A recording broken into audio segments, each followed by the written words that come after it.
We got a few of your paintings here. Should we show one now so people understand what the Yes. fluid art is? Mm-hmm. Does this one have a name? Is it? That one is called Traveling at Warp Speed.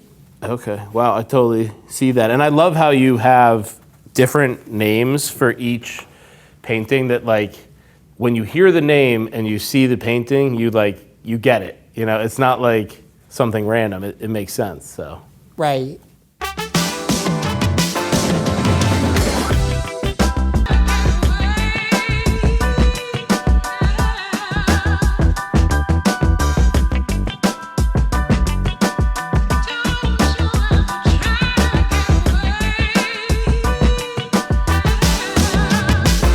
Welcome to Moderately MOCO. I'm Jason Maxine. Today we're joined by artist, author, and advocate Justin Valenti.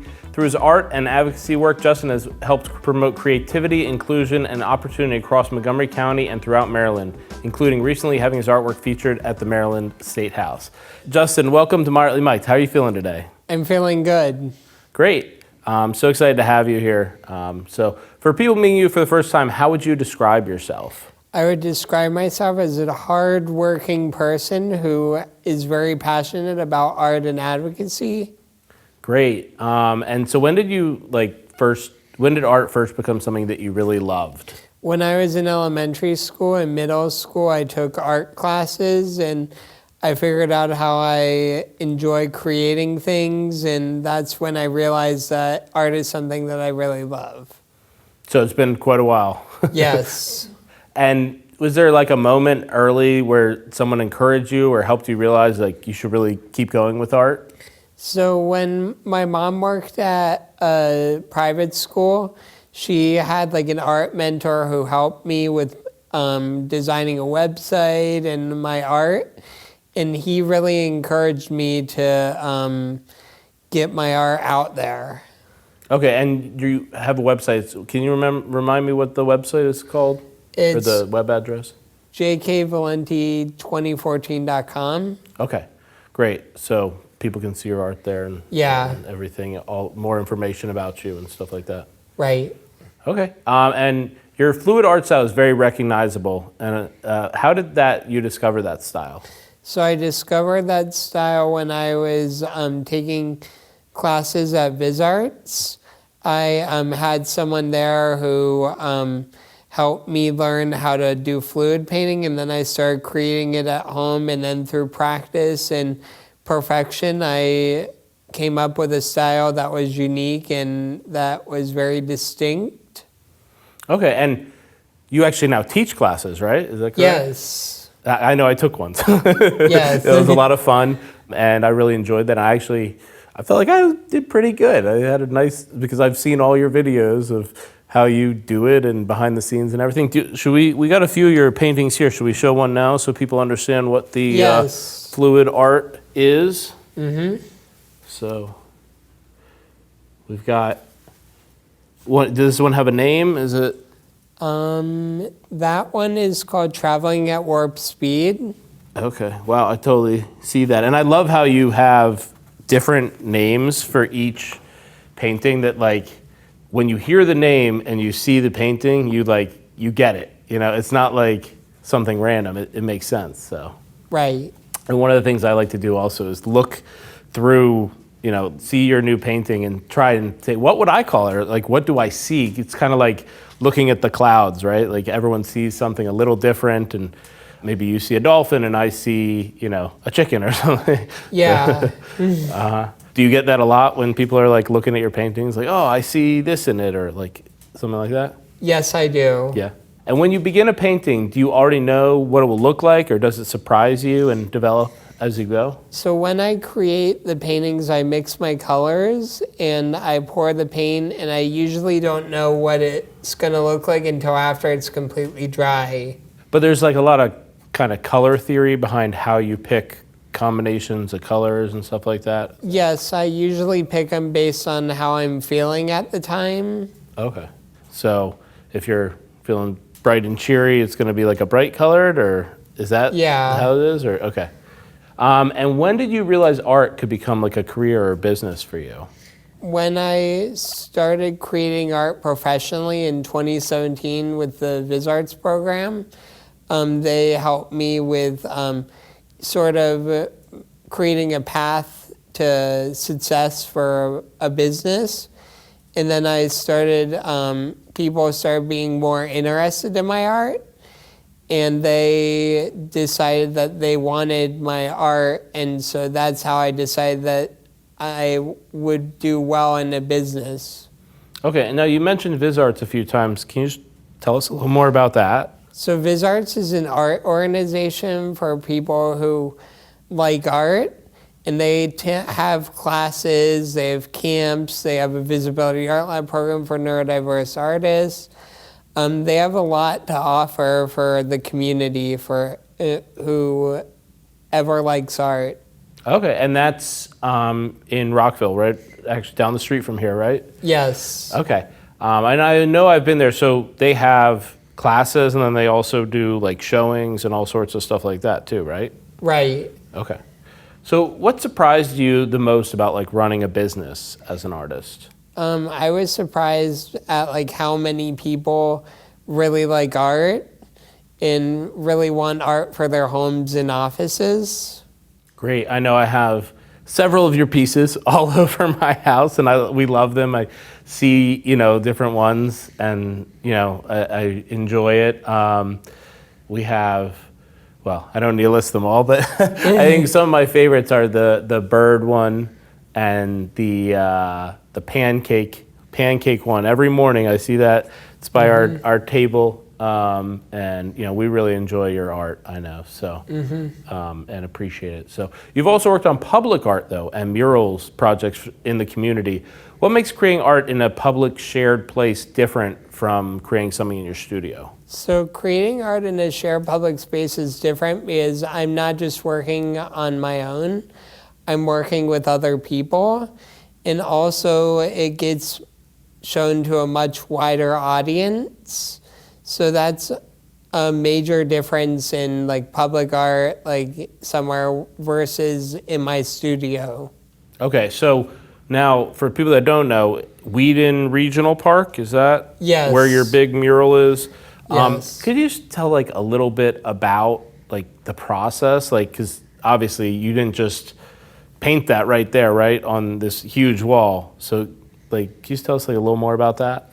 So the process for the Wheaton Regional Park mural, I came to Montgomery Parks having like a vision for the project, and there were people who helped me paint the mural from the Youth Arts Corp of Prince George's County, and they it went through several revisions before the final version was completed, and then they started painting it, and then the community painted it, and we had a big event too for it as well.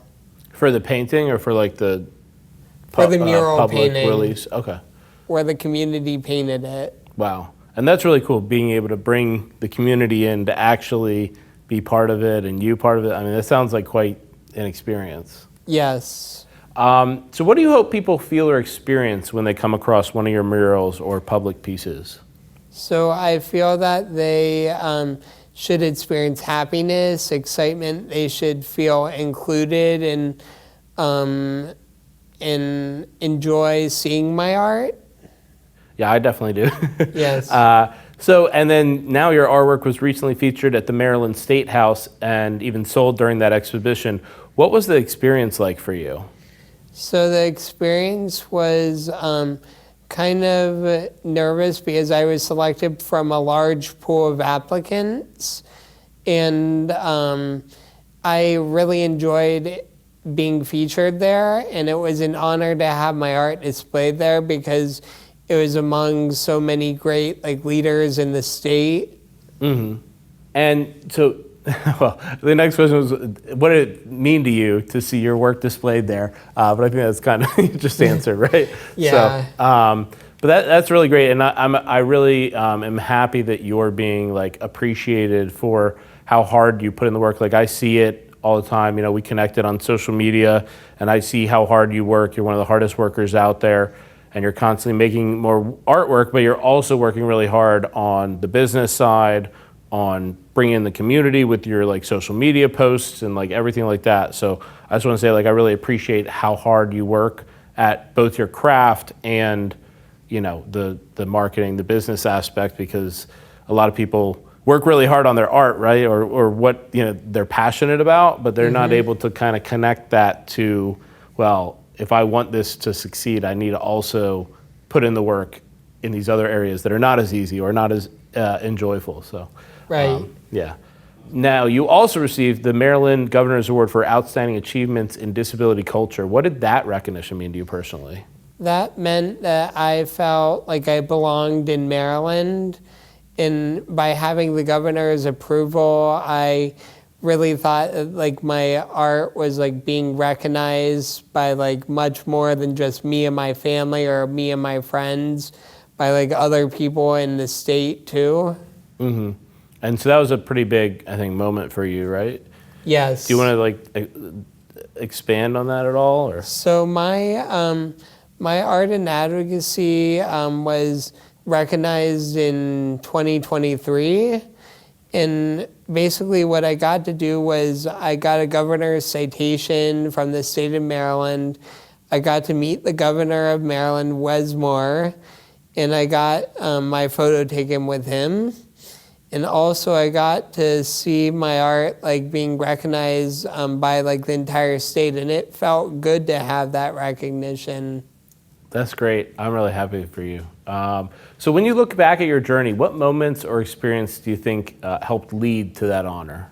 So I think my children's book that I published for young kids about a teenage shark who has trouble with social skills, and also my mural that I designed, both helped me get that honor.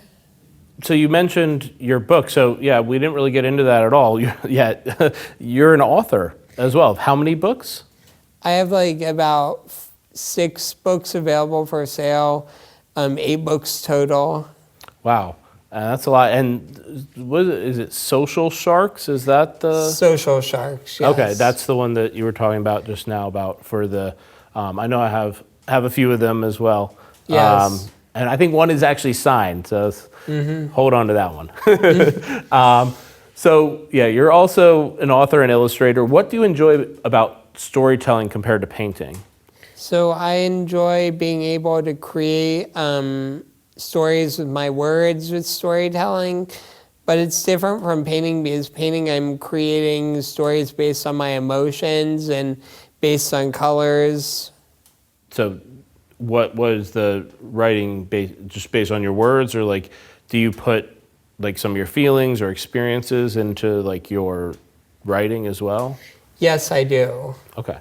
And do you have a favorite book or creative project that like means the most to you? So my favorite creative project would be my graphic novel. It's 130 pages. Oh, wow. And it's full of my art, and it's about a scientist's journey through life, and it's based on current events, and it's one of my favorites because I worked really hard on it. That's one of your books? Yes, it's called The Zinnia Virus. Okay. It's my 3rd book. I have that one as well.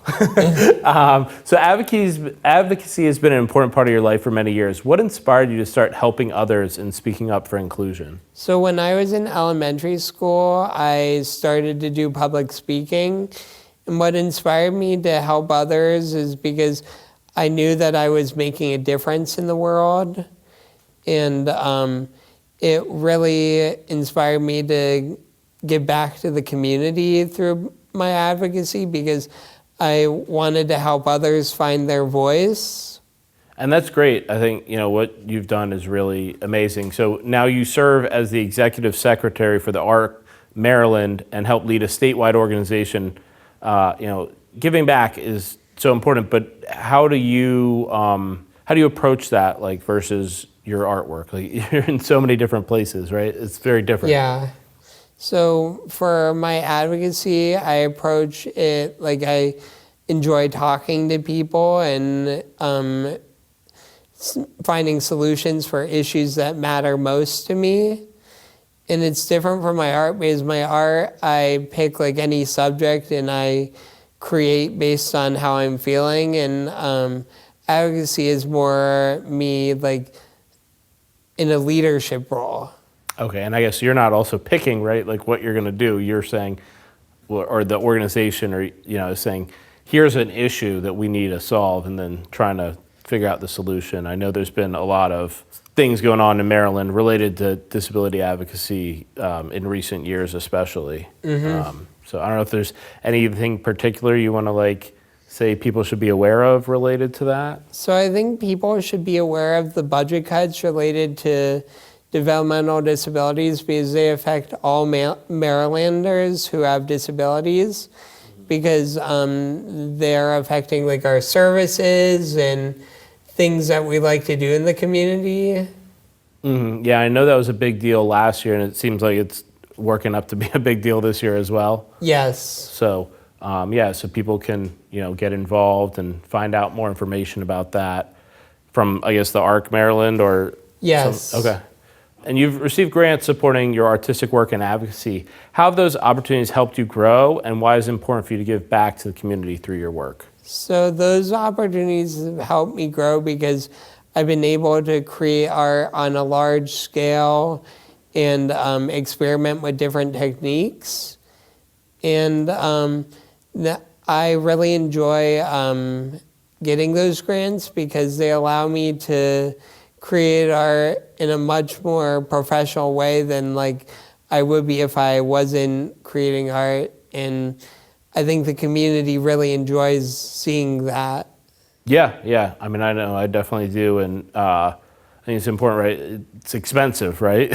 Right. to make art. This isn't just drawing, or I don't want to say drawing's easier or whatever, but the materials alone are quite expensive, and studio space and the time and everything. So I'm glad you're able to take advantage of those opportunities. Yes. You've worked hard to build independence and also help others do the same. Why is independence so important to you? I think independence is important to me because I enjoy being on my own and doing things on my own.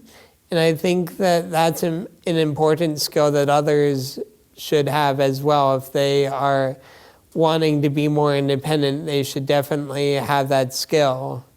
Okay. And you recently got your own place and Yes. completely on your own now? How does that feel? Is it liberating? It is liberating, but I do miss being at home with my family, but I'm in a community with friends, and I think that's really great.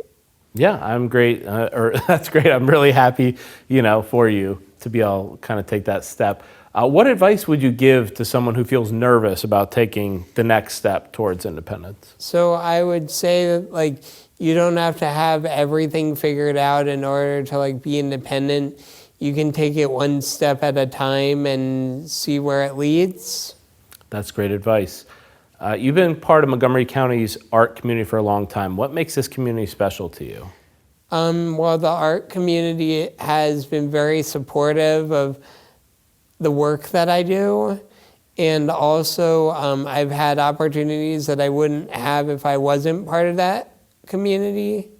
Can you name one of the opportunities that for example, I've been in art festivals and shows that many people who are artists, I've gotten to connect more with them. And I wouldn't have those opportunities if I wasn't part of the art community in Maryland. Okay, that's great. What would you say to someone who's never been to a local art show or gallery before? I would say that if it's your first time, you should definitely come out to an art show because it's not that hard. And my art and other people who are artists enjoy having people in the community come out to support them. And it's good regardless if it's your first time or if if you're there a lot. Okay. And I know I love going to the art shows. I love seeing all the different art, and I love also sharing that with you, it's like a connection moment, right? Like when you're looking at an artist's art and you're talking to the artist right there, it's very different from like, oh, going to a museum and the artist isn't there and you don't know who the artist is. It's a very like connecting experience, I think. Yes, it is. You also like music, and I know you play a little music as well, but do you prefer music playing while you work or quiet time when you're in the studio? I prefer music playing when I'm in the studio because it helps me focus. Do you have a specific like genre or band, or is it just kind of like all over the place? It's all over the place, but I mainly listen to like alternative rock music and popular music. I know this wasn't in the questions, but you want to elaborate a little bit about your band as well? So I am in the Neurodiversity Band. They're a band of neurodiverse musicians who want like to be in like the music industry, and we perform at all kinds of different events, and we have like a very difficult set list of about 17 or 18 different songs, like some songs like popular music, alternative music, dance music. So we cover a lot of genres, and I really enjoy being part of that band. And you're the drummer? Yes, I am. I'm the drummer. Okay. And I mean, how do you have time for all these different things, right? I spread them out. Like, they're not all at the same time. Like, a lot of times they're like throughout the month or throughout the year. What do you like prefer, or what makes you enjoy more, digital art or painting? I like painting more because it is relaxing for me. And digital art's more structured, and you need to Yes, kind of get it right, or go back. Did you bring a digital art? I don't think I brought digital art. Let's show this second. This is a painting that I did. Is it this way or this way? It's that way. This way, okay. And I love this frame. It makes it really pop. Thank you. As well. Does this one have a name? I feel like it's like some kind of planet something. It's Valley of Darkness. Valley of Darkness. Ooh, okay. Yeah, it reminds me of kind of like space a little bit. Like this is a planet and that's space and that's a moon, something like that. So, very cool. Okay, so these are kind of some quick, fun questions. Do you prefer coffee or tea? I don't drink coffee or tea. I prefer other beverages. Okay, so what's your beverage of choice then? Lemonade. Lemonade? Okay. What's your favorite color right now? I know this one might be hard. Orange. Orange, okay. Right off the top, very easy. What do you hope people feel when they see your art? I hope they feel like happiness and excitement, and I hope they feel like calm too. And if someone watching feels unsure about their future or their abilities, what would you want them to know? They should know that it's not easy for them to be interested in something that leads to a career. You just have to take it one step at a time, and you have to do what you feel is most enjoyable for you. I think that's great advice, because what you've done here is essentially taken something that you really love and you've built it into a business and everything. And I think that's what everyone really should do, right? Is not be like, all right, how can I make money doing this, right? It's more like, what do I love doing? And then how can I make that something bigger? Right. So what's next for Justin Valenti? So I have a couple of art projects that are in the works. And also I'm looking forward to art in the community. And I have a couple of art shows that I'm doing too. Okay, is there a specific one that's coming up, or? The next one is not for a while, but there are a couple of Visibility Art Lab exhibitions that I'm looking forward to. So, and that's on, if people are looking for, that's Viz Arts, right? Yes. Is it Viz Arts Montgomery County, or is it just Viz Arts? It's called Viz Arts Center. Okay. And they prefer it to be called Visibility Art Lab at Viz Arts. Okay. So if people are looking for it, that's what they should look for. Yes. Okay. Justin, thanks so much for joining us and sharing your story, your creativity, and the work you're doing to support others in our community. And thank you for everyone watching Moderately Mic'd. If you enjoy this conversation, be sure to follow, subscribe, and share so we can continue highlighting the people making a difference here in Montgomery County, Maryland, and beyond. I'm Jason Maxstein, and we'll see you next time.